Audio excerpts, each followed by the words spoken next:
My name is Monica Croydon, and I'm one of the librarians at the Languages and Literature Department here at the Toronto Reference Library.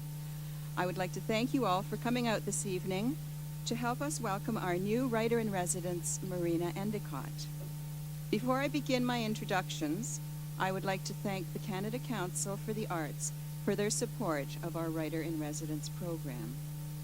The Toronto Public Library's Writer-in-Residence program offers aspiring writers an opportunity to gain valuable feedback and expert advice on their work from a leading writer.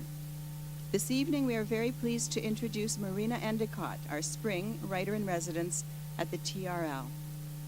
Marina Endicott was born in Golden, BC, and grew up with 3 sisters and a brother, mostly in Nova Scotia and Toronto. She worked as an actor and director before going to England, where she After London, she went west to Saskatoon, where she was dramaturge at the Saskatchewan Playwrights Centre for many years, before going farther west to Mayerthorpe, Alberta, and she now lives in Edmonton. She came a long way to see us. Her first novel, Open Arms, was shortlisted for the Amazon and Books in Canada First Novel Award in 2002. Her second novel, Good to a Fault, was a finalist for the 2008 Giller Prize and won the 2009 Commonwealth Writers' Prize for Best Book, Canada Caribbean Region. The Little Shadows, her latest book, recreates the little-known world of polite vaudeville in Western Canada during 1912 to 1917. It was longlisted for the 2011 Giller Prize and was a finalist for the Governor-General's Award. Marina has extensive experience teaching creative writing at the University of Alberta, Banff Centre for the Arts, and other writing programs. During her residency, she will research her next work of historical fiction entitled The Difference, and share what she has learned about the process through workshops and one-on-one meetings with aspiring writers. I would also like to introduce our second guest for the evening. Catherine Aschenberg is the prize-winning author of 3 nonfiction books and hundreds of articles on subjects that range from travel to mourning customs, that's M-O-U-R-N-I-N-G, to architecture. She has had successive careers at the CBC as a radio producer, at the Globe and Mail as the arts and books editor, and most recently as a freelance writer, lecturer, and teacher. Catherine was a regular contributor to the Sunday travel section of the New York Times, and she wrote a column on design and architecture for Toronto Life magazine. Her first book, Going to Town, Architectural Walking Tours in Southern Ontario, won the Ontario Historical Society's Award for Best Regional History. Her second book, The Mourner's Dance, What We Do When People Die, was a finalist for 2 important prizes. Her latest book, The Dirt on Clean and Unsanitized History, is a spirited chronicle of the West's ambivalent relationship with the washed and unwashed body. She is currently writing a first novel set in 19th and early 20th century Sweden. Tonight's program is entitled Beginning the Journey, The Charms and Challenges of Historical Fiction. Why is historical fiction so popular, and what are the key elements of success? In what promises to be a fascinating discussion, Catherine and Marina will discuss the research and craft required to imagine a past world. Please join me in welcoming Marina Endicott and Catherine Aschenberg.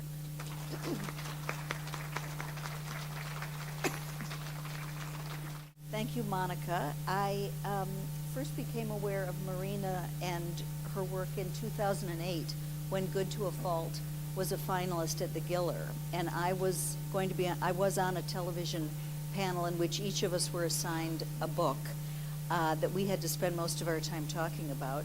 But when I read Good to a Fault, I think I spent most of my time talking about Good to a Fault, and I nominated a character in that book as absolutely the best baby in Canadian literature, which I still stand by. I haven't read anything that will top that baby. And I think I had been retired from teaching, but I came out of teaching to give a lecture on Good to a Fault. And it seemed that everybody I spoke to last weekend, I talked to a daughter in Vancouver, and I said, I'm interviewing this writer, Marina Endicott, and she said, Mom, you gave me the book. And then I was talking to friends in Rochester, and I did the same thing, and she said, "You gave me the book." Oh, dear. So I would like you to know that I was responsible for a certain amount of Thank the you royalties so much. you received from Good to The a Fault. baby thanks you, too. And the baby, good. And when The Little Shadows came out in 2011, I importuned the books editor of the Globe to let me review it, and I gave it more. Marina remembers the one or two, one of maybe two things that I didn't love about the book, but it was more or less a rave review. So I'm really, really happy to be here talking with Marina about a subject that's very close to both of our hearts. I'm going to start with a couple general questions about historical fiction and then move to Marina's work and actually how she does it. And I'm going to stop in time for some questions and comments. So the first question, actually Monica read the first question. Why do readers like historical fiction so much? What do you think is its appeal? I never know. It's a bit like when I used to work in theater, I really had no idea why anybody would ever come to the theater, because it's only fun to do it. And thank goodness that they do like it, because otherwise you wouldn't get to write it. I don't read a whole lot of historical fiction myself. I mean, I don't seek it out because it's historical fiction. But I think that perhaps the fascination is when it's possible for the writer to pull off that magic trick of making you believe that they really know what it's like to live in that time. The person who always leaps to my mind when I think about that is Penelope Fitzgerald, who, more than anybody, for example, in The Blue Flower, is so entirely convincing about what it was like to live in 18th century Germany and do the laundry, and what it's like to be a horse in that time and lean down to take a drink in the stream. To just be able to really completely believably inhabit a time that's different from our own, and find what is not just different from our own, but also what is exactly the same in all human experience, and how that filter of the past allows us to look at our lives today more clearly in a way. So I know that you're editing another contemporary novel, and then you're about to start the new historical novel, which we'll talk about in a minute. But in other words, you will have done two contemporary and two historical. So the subject presents itself to you in a particular time. Is that what happens? Yes, I guess that's true. I don't know very many people, at least, who set out to think about what they will write and then write it. It seems as if our material does well up from our own understanding and experience, and more mysterious subconscious springs, that we're given stuff that we seem to be plagued by until we have to write about it. Right. Yeah. I want to talk, I'm a little bit confused about the sort of place in the hierarchy of kinds of novels that historical fiction has.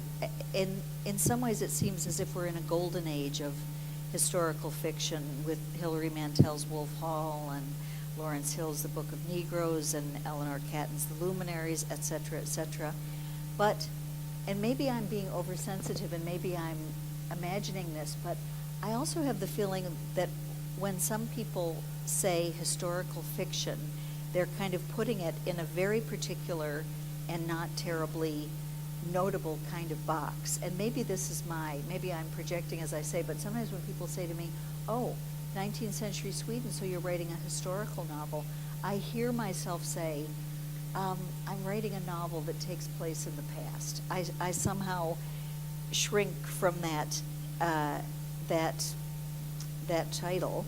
And I think what I'm hearing them say is it's a very commercial book that's going to fit into what people in my book club who absolutely read them call bumpy cover books. That is a very commercial kind of thing. So I'd love to hear you talk about the difference between this so-called commercial historical fiction and literary fiction like The Little Shadows that happens to be set in the past.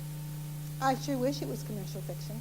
Yes, I don't like these titles because I think all literary fiction should be commercial. Yeah, exactly, the more commercial the better. Yeah. I kind of resist those genre distinctions too, mostly because I'm a big reader of genre. I love all kinds of books that might be categorized as being genre too, and I think the thing is that good writing covers all the genres, and that the reason people read genre, I think sometimes it's because they read one book that they really liked, that was identifiable as being one of those bumpy covers, and so they keep reading the bumpy covers in order to find that good writing again, and maybe aren't always successful, depending on, but you wouldn't be always successful in literary fiction either, I suppose. The historical fiction, real fiction, historical romance, that sort of gradation of what is real literature and what is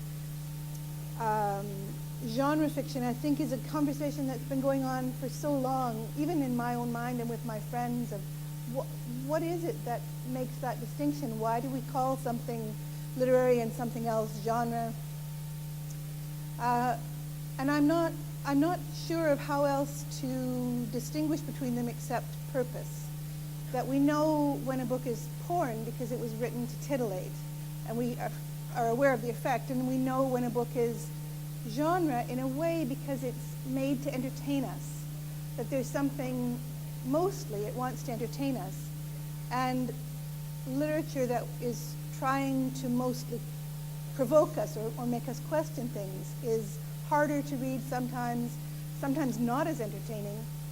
Ideally, it's worthwhile because it makes you question and maybe doesn't leave you easily satisfied, but maybe leaves you more enlightened or enlarged somehow. You've had an experience that you wouldn't have without it.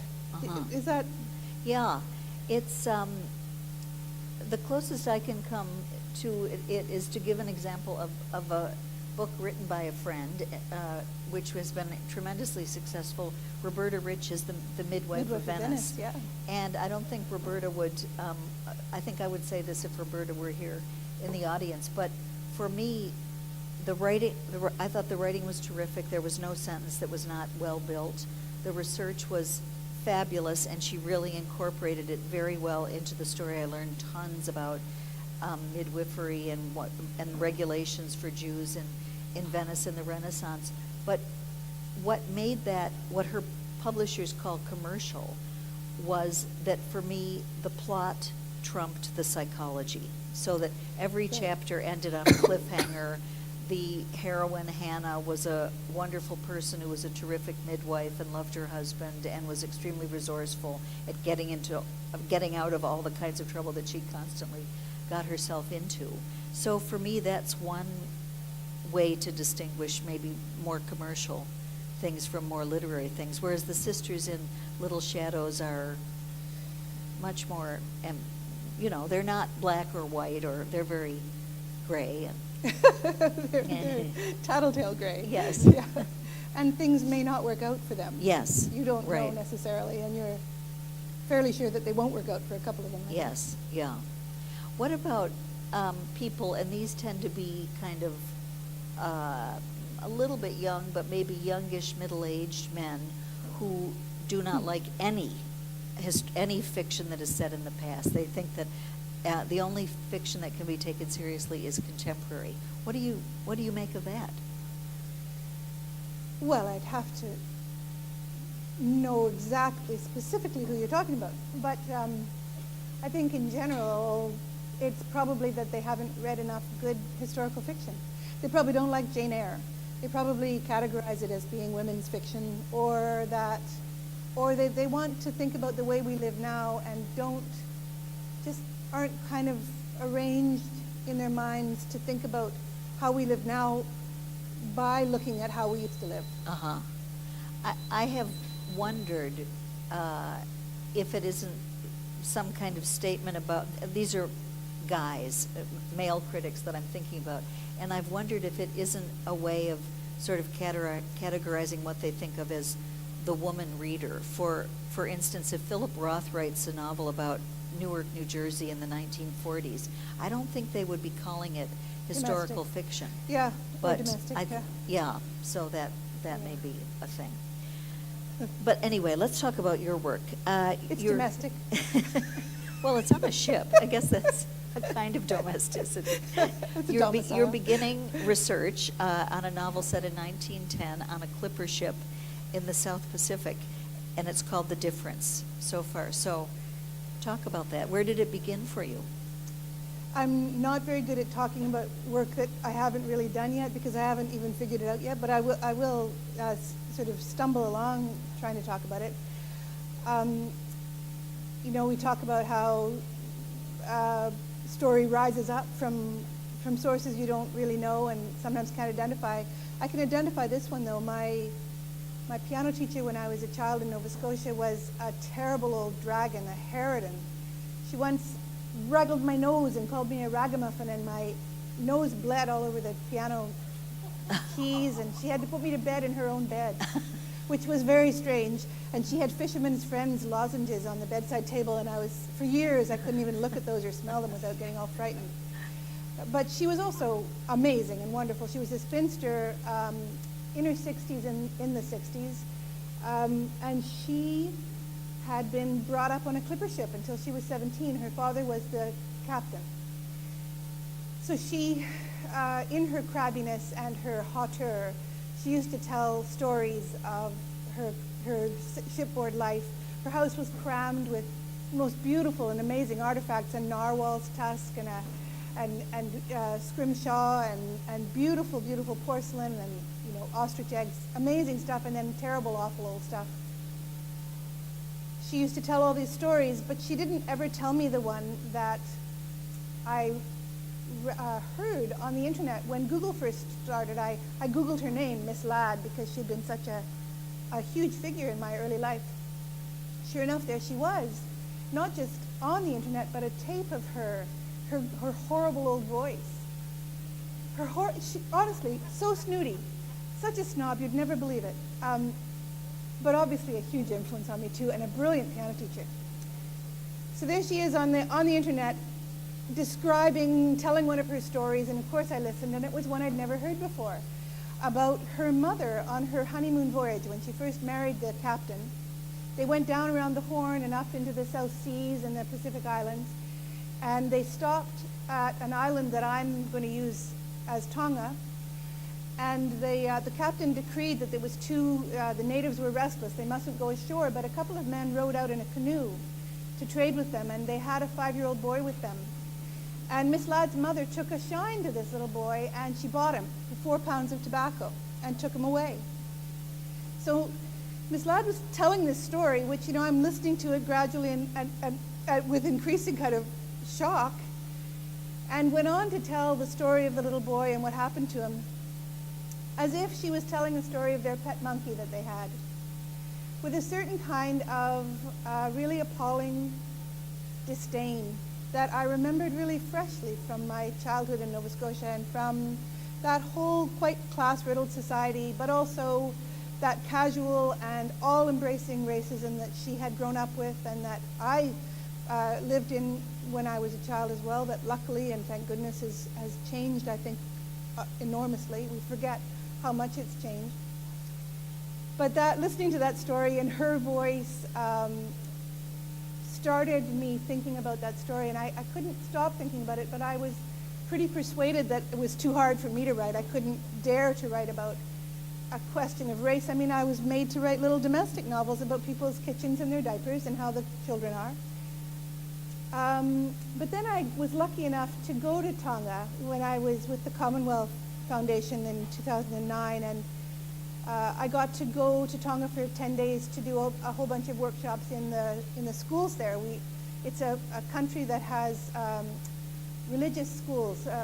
Religions of every faith have come to Tonga and established schools. So we went to 14 or 15 different schools and met all these children who were 5, 6, 7 and up, of course, but who were like this boy that Miss Ladd's mother would have just taken from the boat and gone off with. And then I began to think about it more practically and about whether not writing about that was in fact an abdication in some way of a possibility for understanding that I might be able to work on. So there's where the story came from. Well, that's quite, and you're about to, or you've just been on a clipper ship? I went on a clipper Clipper ship ship. last year, yeah. I don't know how other people work, and I think many people don't feel the need to go and feel the grain of the wood or anything. But for me, I think probably because of I trained as an actor early on, and a lot of the exercises that I did are kind of ingrained in how I work now, and sense memory and sense understanding is really important to me. So I went on a clipper ship for a week, which was pretty lovely. I'm happy I'm doing the book just to have had that week on a clipper ship. Really? Yeah. Well, apropos of other kinds of research, you have a lovely thing in the acknowledgments to Little Shadows in which you write, everything in it, in the book, is stolen, juggled, stitched together backwards and upside down, shined up and sent back out to see how it will play. And that's a great description of how the novelist uses whatever she can get of history to tell the story that you want to tell. So what do you steal from? What did you in Little Shadows, or what are you planning to steal from in this one? In Little Shadows, I stole from everybody I know, and many of them are in the audience tonight. I stole just bald-facedly vaudeville routines, comedy routines, which of course the people who wrote them had stolen. The stealing in comedy goes back an awfully long way. And I was able to trace some back, in fact, and be quite surprised at who had stolen stuff, Bob Hope, for example. I stole costumes, and I stole images, and I stole and put together all of the historical, actual research on vaudeville. I was so lucky with that book because that period of early vaudeville coincided with the beginning of photography, and so there were vast numbers of photographs, and all the thousands and thousands of vaudeville performers, every one of them had a set of photographs and pictures of them in their act, and pictures of their, they had all their publicity material is still around in archives. And I went all over north and south in the United States and to all the old vaudeville theaters that I could find, and had some great luck in finding great things. But I also, of course, as you know, stole my sister's early lives and my mother's childhood, and Capel is where she grew up, and so I stole her farmhouse, and we don't always call it stealing, but I paid homage to an awful lot of people. Shined it up. The acknowledgments are a very complicated web of thank yous, and I took this from there, and I adjusted this, and I did that. And yeah, that adjusting thing is interesting. We were talking about it before, what you honor, whether you are going to decide to be entirely, absolutely accurate in every moment, or whether you're going to write a good book. And do you set any rules for yourself about juggling dates or facts, or are there things beyond which you will not go, or? Yeah, I think there are, but if I needed to go beyond them for the sake of the book, I probably would break the rule. Right. My rule is that I have to be comfortable with it, and mostly to be comfortable with it, it has to be accurate, or else I'm uncomfortable. I feel bad. And so when you caught me in her review in the Globe and Mail, she caught my. I'm sure it was the only anachronism in 520 pages, but because I really don't like anachronisms. But she noticed that I had a vaudeville act puts on a melodrama which is called The Casting Couch, and as Catherine pointed out, the casting couch, that phrase wasn't really in common use until the 30s. In my mind, of course, that was the original use of the casting couch because it was the title of this little vaudeville melodrama. But I didn't explain that well enough in the book, so I failed in that instance. But I would probably be willing to fail if I felt it was necessary enough. Right. Would you? I'm thinking of something that got a little bit of attention when a novel I like very much by Kay Taylor called Madame Proust in the Kosher Kitchen came out. She had Proust's mother and Proust himself and a raft of historical characters, and then made up characters. And her copy editor was appalled that she would send her characters to the premiere of an opera, which really didn't premiere until 2 years after that. And I think Kate wrote something for the paper saying, You know, I wouldn't change the date at which Queen Victoria died, because a lot of people know that. But she was willing to change the date of the premiere of, I think it was Pelléas and Melisande. But there's going to be an opera lover who's going to know that. And would that bug you? It would, well, it bugged me, yes, it would bug me. But I would Yeah. still, if it was necessary to do it, I would probably do it. Although I did shift the time of, I intended Little Shadows to be from 1908 to 1913, because I didn't want to get into the First World War. I knew already. But when I was doing the research, it turned out that so many of the things I wanted to talk about and so many of the theaters I wanted to look at were built in 1912 that I had to shove it to 1912. I couldn't have lived with that much of a displacement. And then, of course, I ended up being propelled into World War I, which, let me tell you, do not ever write a book about World War I, because you'll spend all summer crying. Yeah. That's all that happens is you read all that. The more research on World War I you do, the worse you feel about everything. Exactly. I agree. Yeah. Yep. Yeah. Do you have any ethical rules for, because you have some real figures, one or two in Little Shadows, Yep. and you may have more. Do you have any ethical rules about the real people whom you mix in? Oh, yes. Like what? All kinds of them. Well, one is that you can't, but I have this rule about every character, really. You can't pull a person into a book and then make them behave in a way they wouldn't behave. So I wouldn't probably write one of those sort of rewritings of history where Sherlock Holmes is gay, actually. Or, you know, I can see why people do it, and I'm not saying it's not doable or even worth doing. I wouldn't be able to do it myself. It would be too far of a push for a character for me. I like to be imagining how it really would have been. And if I've made Winston Churchill not be a cigar lover, it's not how it would have been. And so I'm failing myself. Right. But I don't make it a law that nobody else can do it, because sometimes it's lovely when people do it. There's a wonderful genre series by Laurie King where she gives Sherlock Holmes in his retirement a young female apprentice. The Beekeeper's Apprentice is the first one, and they're charming and really well done. And in fact, she doesn't do anything in those books that Sherlock Holmes wouldn't do, other than make him capable of eventually having a romance with this young woman when he's in his late 70s. But aside from that, Yeah. I've enjoyed what she's done. I guess we all make up our own rules and just hope that it's going to, but you have to do what you're comfortable with, I suppose. Yeah, And- it's harder, I think, really, to make up those rules for real people, for people that you know.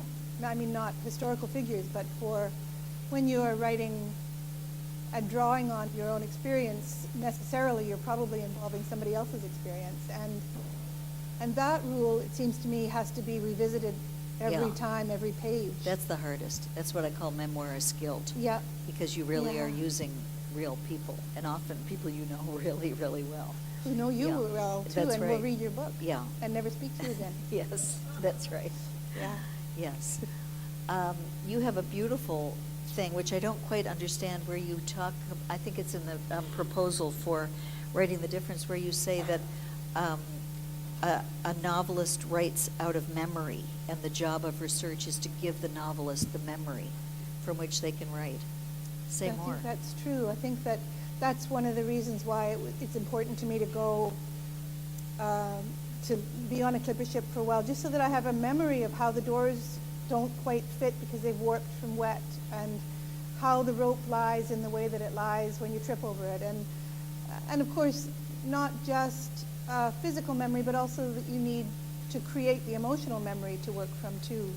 So you are translating, of course, your own experience and your own understanding of the world into another time, and you can't do that without obeying the way that they would have been able to think then.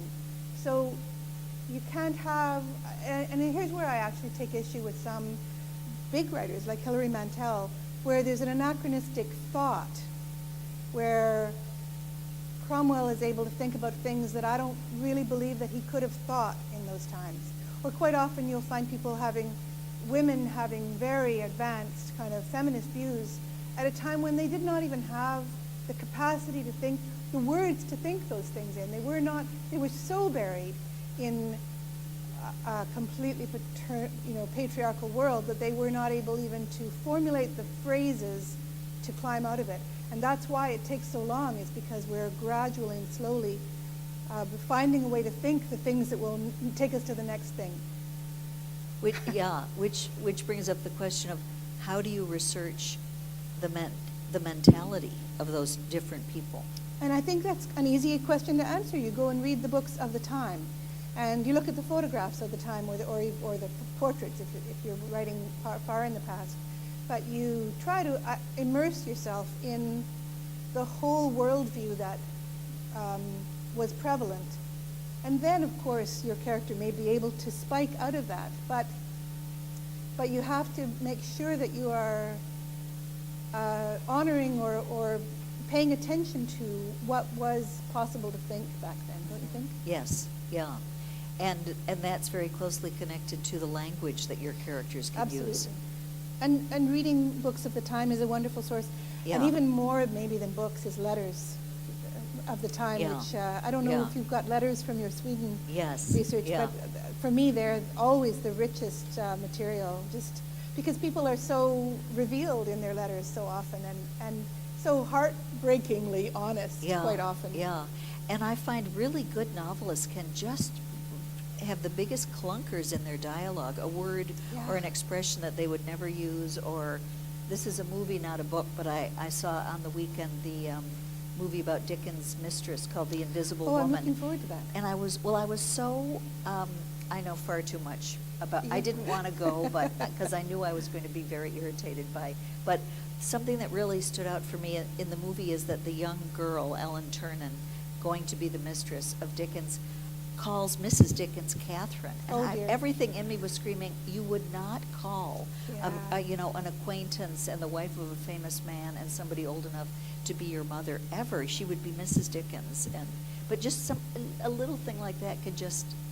And then it's ruined for you. And then but that's so easy to know, to think about. Well, what would they have done in the 19th centuries? They wouldn't have done that, but anyway.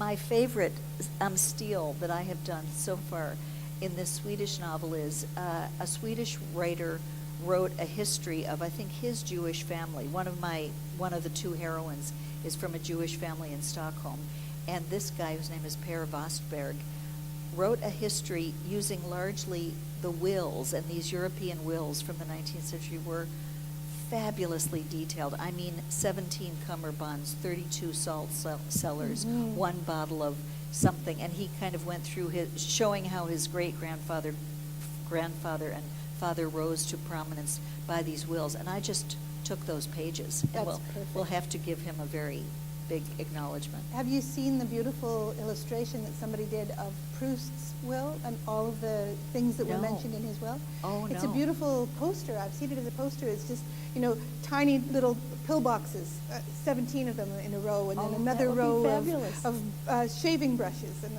Yeah, all of they every single detailed thing every itemized. single Yeah. pin that they owned. It was amazing. Those sort of things are also really useful research. Those just lists and shopping lists and what they needed for the winter in Saskatchewan and what they took on the wagon, all those sort of lists. And salaries for domestic servants and things like Well, that. particularly in the clipper ship world, the salaries were all very complicated and based on shares quite often. And so that's a really interesting whole leg of research, which I will do, and then it'll maybe end up as 2 sentences in the book. But if I don't do it, I don't understand how the politics of the ship worked and how the crew related to each other and what the relations between the wife and her family and the sailors would be. I need to know all that background. Yeah, absolutely. And then it can be half a sentence or something. But back to that copy editor thing about the opera, I think that really that's a lovely thing about copy editing, is that that's their job. And they can do it really, really well, and then you can just ignore it. yeah, that's right. Or you can say, thank you, I never thought of that before. But of course, that doesn't happen And that if they often. do catch something, wouldn't you be glad? Yes. Yeah. Yeah, well, in my books, they frequently catch many things, and I'm very, very very grateful. Not in mine, never. No, never.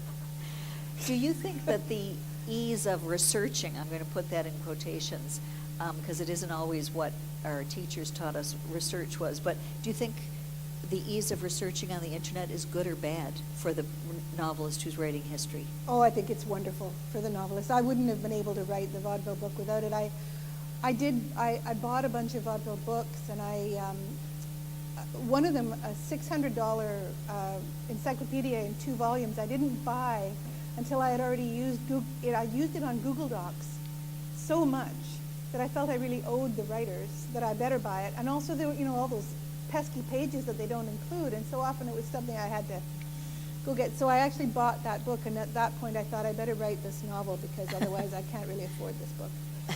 So I do think it's fantastic for,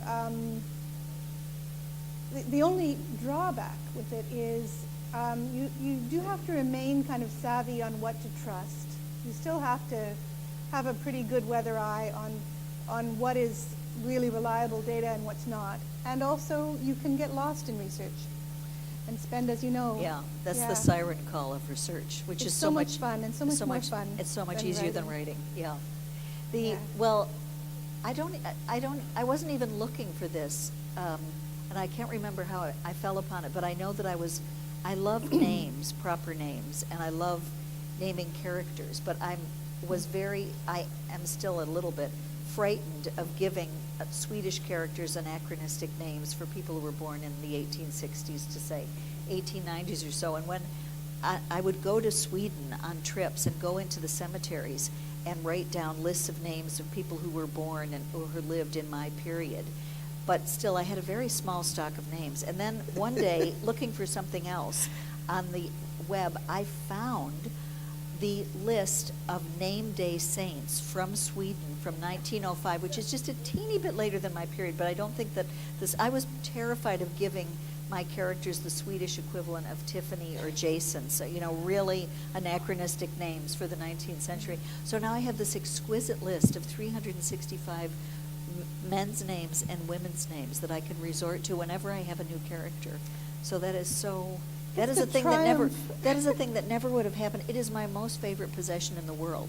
On the other hand, yesterday I was writing what I told Marina in an email was a very boring scene of a dinner party.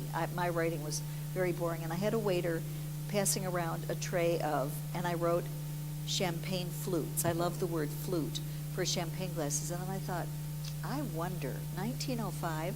So I went into Google, champagne glasses history of, and I spent a good 45 minutes because I wondered if they were those coupe kind, the saucery ones, or if they really would have had flutes in 1905. And after 45 minutes or 30 minutes of fairly delightful, there were like 12 things under champagne glasses history of, but I was so confused because half of the entry said, no, coupe glasses really started in the middle classes in the 1930s, etc. So I think I ended up saying that the waiter passed a tray of champagne glasses because I'm flute or coupes. That's right. You can picture them for yourself. I am not.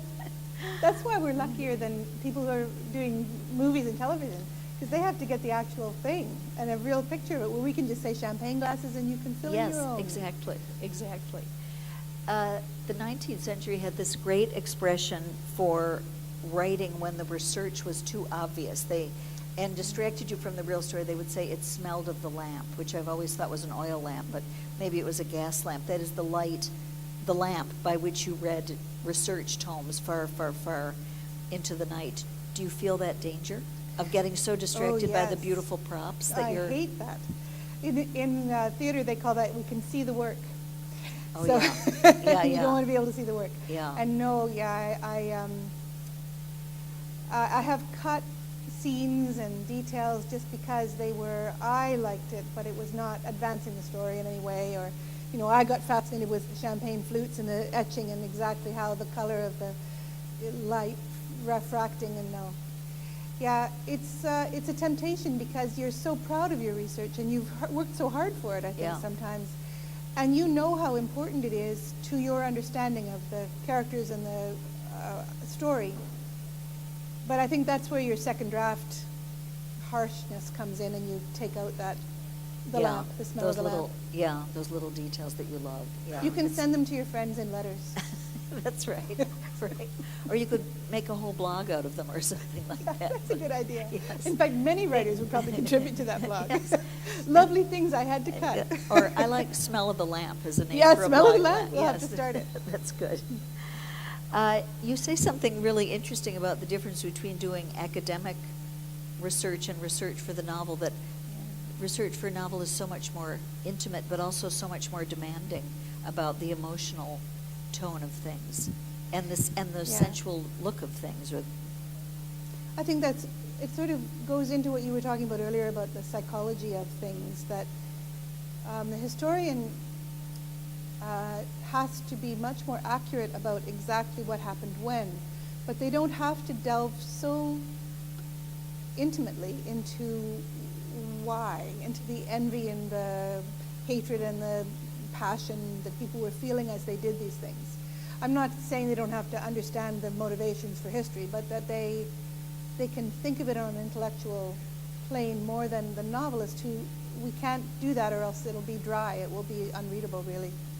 All we really have is what people wanted and why they wanted it so badly and why they couldn't get it, and then they got it. that's a good, that's a good summation of the plot If they're lucky. of every novel. That is very, very good. I'm sort of haunted by this idea that we're doomed to fail. You know, that we're not going to get everything right. Yeah. And in some ways it's not fair, because I remember there's an American novelist named Howard Norman. I And he love wrote a Howard book. Norman. Well, he wrote a book called The Bird Artist that's Mhm. set in Newfoundland. And I had read it, and I liked it because it was about people who want to get things and who have trouble getting things and who finally get things or don't finally get things. I can't even remember about the ending. And I liked it. And one is dead now, unfortunately, but I had two friends, Sandra Gwynn and Jane Urquhart, who both knew Newfoundland much, much, much better than I did. And they were outraged on about page 17, let's say, where Norman kept talking about the Newfoundlanders drinking coffee, and Sandra and Jane said, "They're not drinking coffee, they're drinking tea." And this just ruined the novel for them, and they were nothing but scornful of it because they knew that one thing, whereas I, who didn't know that or didn't notice that, loved the novel, as a matter of fact.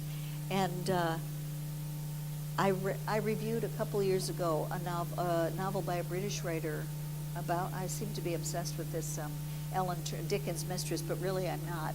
But in a very early, maybe in the first scene of the novel or the second scene, a widow is going to a funeral, and her outfit is described, and it says that her jet jewelry, which was mourning jewelry, glittered or was shiny or something. the matte. And I felt really sorry that this writer, that I, one of the 20 people in the mentally okay people in the world who happen to know the entire schedule of Victorian mourning from this book I wrote about mourning, that all of a sudden there it was. No, it would be totally matte, and she wouldn't go into any shiny jet jewelry until the second year, et cetera, et cetera. So I thought, oh, it's really a mug's game here. And also, how do you house clean your mind after Yeah. all that research? How do you get rid of that Victorian That's morning right. schedule, which you probably will never need to know again? Absolutely never. I've actually done pretty well on forgetting about vaudeville. At first I thought, how am I never going to write a book about anything but vaudeville from now on? I know so much. And now I've forgotten most of it. It's sort of good. How did that one start? I never asked you that. I don't know. I know how it ended. I finished the book and I thought, oh my God, I've rewritten ballet shoes. Well, it was a lot happier. Yeah, well, those poor girls in ballet shoes, yeah. I think it started because, I know what it started. I went to teach at the University of Alberta in the Augustana campus, and they have a vaudeville theater there that was being torn apart and renovated. And I happened to start teaching the term that they were taking all the 1960s stuff off of it. And the guy who was in charge of the renovation said, "Do you want to come and see it?" And I did a tour of this theater, which had just had all of its tat pulled off, and all that was left was the actual going down the stairs into the dressing room with all the names written on the wall and the things carved in the table, and the actual dirt wall with a kind of a tattered canvas with a chair stuck in it that was their dressing room. And that tour gave me that thing that you're looking for, that emotional memory of what it would have been like to be those artists. And it matched with, you know, my memories of touring as a young actor in various tatty places. Right, right. Well, I think I'm going to turn it over to comments and questions from you people. And you're supposed to go to the microphone. Oh, and you're supposed to go to the microphone. Thank you.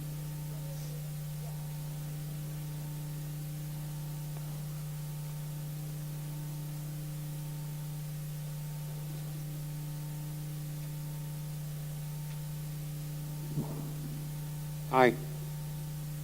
You mentioned Laurie King before. Illustrates the question that I wanted to ask. In one of her books, A Letter of Mary, very little bit, she goes back and forth in time, and she characterizes the writer of this letter that the novel is based around 2 or 3 times throughout the book. Some authors do it more, and they go back and forth in time as a way of, I guess, relating the historical setting to the present. What are your thoughts about that as a method? As is it an element of commercialism just to try and be simple and reach people who aren't prepared to think about placing themselves in the historical context, or is it actually a good and a useful tool in writing? Yes, yes. I remember that book, and I remember not liking that book of the series. And it's funny, I don't remember very much about it, so I'm not exactly sure about how she handled that. But it's an interesting problem when you're back in time. So she's writing in 1920 about then, and then she's writing about those people investigating the Aramaic past. It's a letter of Mary Magdalene, isn't it? Or, yes. Yeah. I don't like the jumping into Mary Magdalene's person, and I think it's because I don't believe it in her instance. But sometimes when I do believe it, I'm fine with it. You know, Penelope Fitzgerald, as I was saying before, does it all the time. She just writes whatever the heck she feels like, and because she's so skillful, she makes me believe it.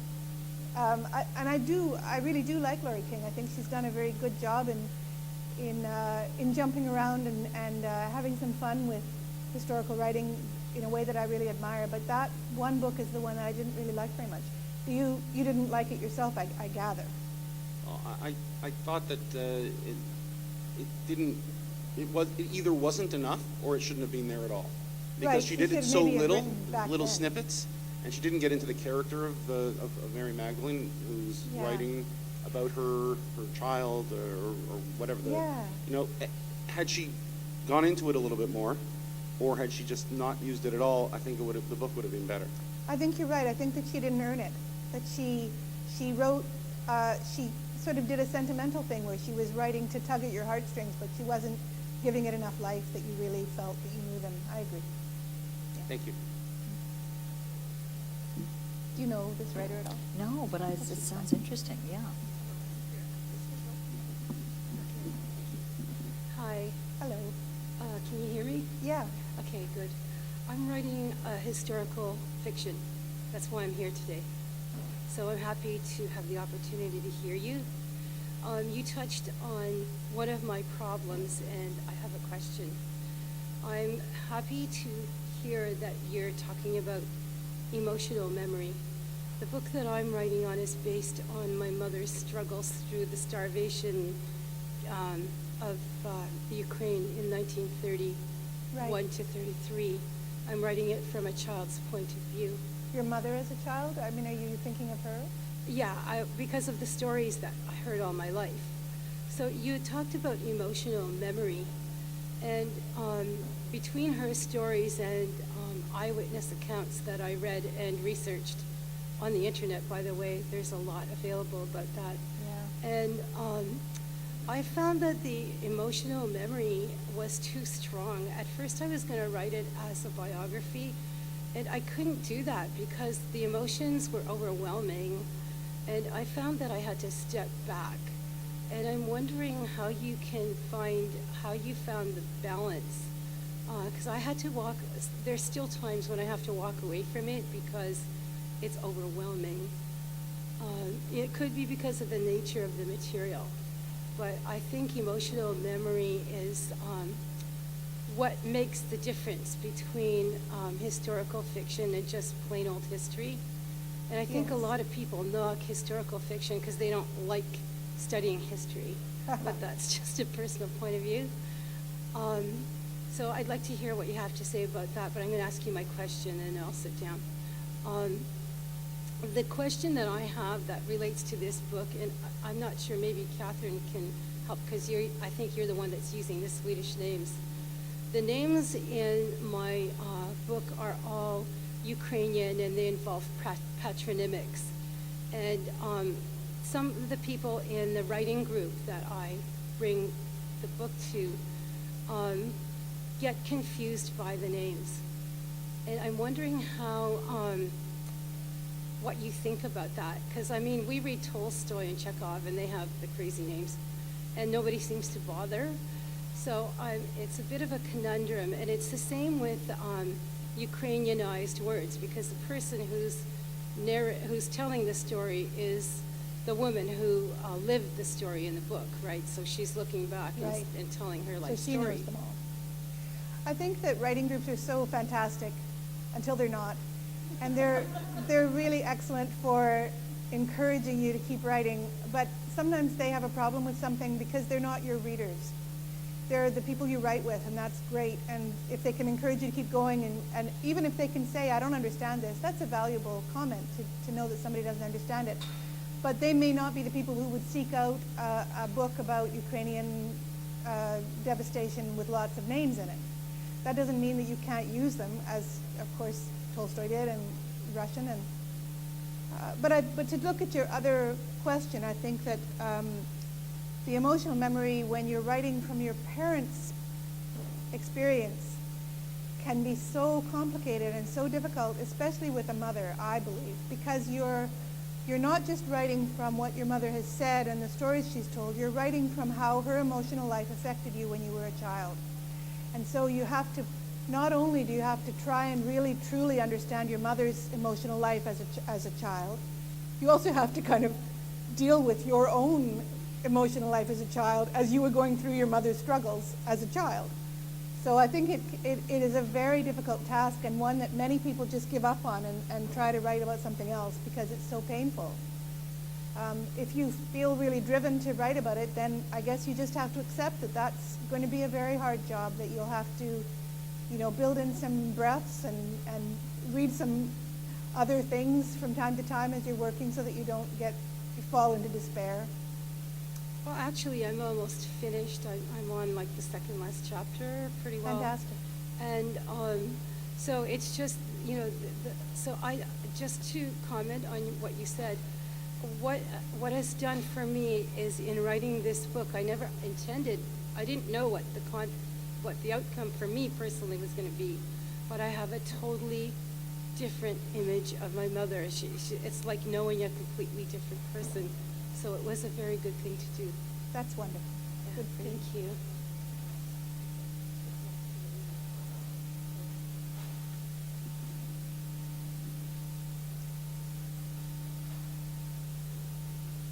Any other questions or comments? Somebody's coming in. Oh, good. This is not about Little Shadows, but it's probably the book that brought us all to you.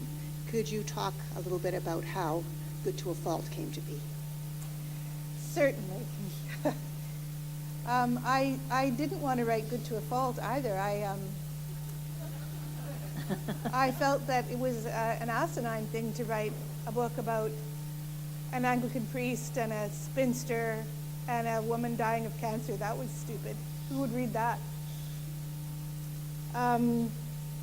But my sister had just died of cancer, and I was I was looking for a way to write about that experience and to write about her life, and I don't think that I really succeeded in doing that, but I do think that it was necessary in order to know what I thought, to see what I wrote, to find a way to write through that experience. I was writing from my understanding of Saskatoon, which is a beautiful city that I came to very late and that I came to really love, and also from my experience of people that I had never met in my Ontario and Nova Scotia life, that people who really do live next door to people and bring them things to eat because they see that they're in trouble. I'd never experienced that in a very roaming kind of life, and my mother-in-law is Mrs. Zenko. There's nothing that Mrs. Zenko does in that book that my mother-in-law doesn't do on a regular basis, all the time. We've got validation from the audience. So I wanted to write about those people who don't really get written about very much, because it's not very glamorous that they live next door to somebody and bring them some toast. And then when I was in the middle of writing it, I got cancer myself, and so that changed what I was writing. I had intended Lorraine to die, naturally. But then when I discovered that I had cancer, I thought, well, I don't really want to kill her now, and she's got 2 children she has to live for, so I had to keep on going, and I couldn't seem to kill her off, even though I felt I should. And then I phoned a writing friend of mine and said, I'm having a really hard time with this. I can't seem to kill this woman. And she said, won't that be difficult for everybody if she lives? And I thought, oh, yes, won't that be harder? So then I kept going, and then it got rejected 100 times, and I kept rewriting it. And then it finally got published and did okay. It just was a bunch of stuff that I felt we weren't really hearing about much in writing. It was not very glamorous and quite quiet, but the things that were going on within the people were as important to them as a war is to the people in the war. And also, it was really fun to write from the child's perspective in that book. And Dolly's story also is my own story when I was a little kid. My mother got cancer when I was 6, and she was in the hospital. We thought she was dying, and I would have had to look after my brothers and sisters. So it was nice to be able to bring together a bunch of stuff that I had experience of and put it together in what I really considered to be an extremely boring story. So I'm very grateful that you enjoyed it. But as something else that you didn't mention in the book, which is so unusual, is that doesn't get written about, is that everybody many of the characters have a religion, which is so taken for granted and so everyday and so normal. And Canadian readers never get to read about religion taken from that point of view. That's very true. And I had a model for that. I should say that the woman who gave me the good advice about it'll be so hard if they die is sitting over there, Connie Galt, who's a fantastic novelist, too. And I also had a model for writing about religion. A friend of mine had written a play about a United Church minister called Speak, was Speak, right? And I thought, if he can do that, I can write about my dad and my understanding of the church. So it's good if you have models who go before you and say, yeah, it can be done. I'm very sorry. I'm going to have to close now and just say a couple more things before we say goodnight.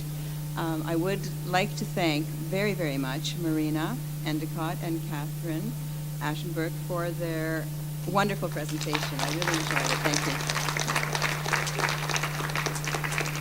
Now, I think you've all picked up the flyers that I've left, and as you probably know, Marina will be doing 4 workshops through this next couple of months, March and April, and the dates and just a brief outline of the topics are on the flyer here.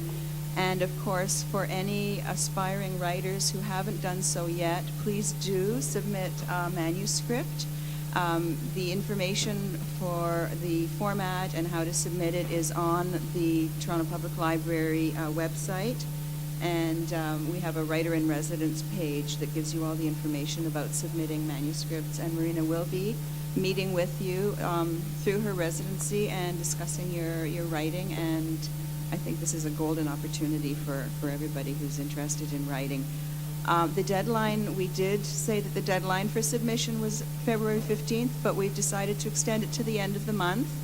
We've also decided, I think this is okay with Marina, not to limit it to historical fiction. If you're writing something else and you'd like some help, then Marina would be happy to meet with you. And please do try and come to the workshops. There's no fee, of course. You don't have to register. You can just come, and I think they're all going to be fascinating. She will have some special guests presenting the workshops with her, so it's going to be very interesting. And before you go, we have University of Toronto Bookstore here with us today, and if you haven't read Marina's books yet, Good to a Fault and The Little Shadows, they have copies here, and I highly recommend getting a copy and having Marina sign it. We have a little bit of time before the library closes. So again, thank you all very much for coming, and thank you, Marina and Catherine. Thank you. Thank you.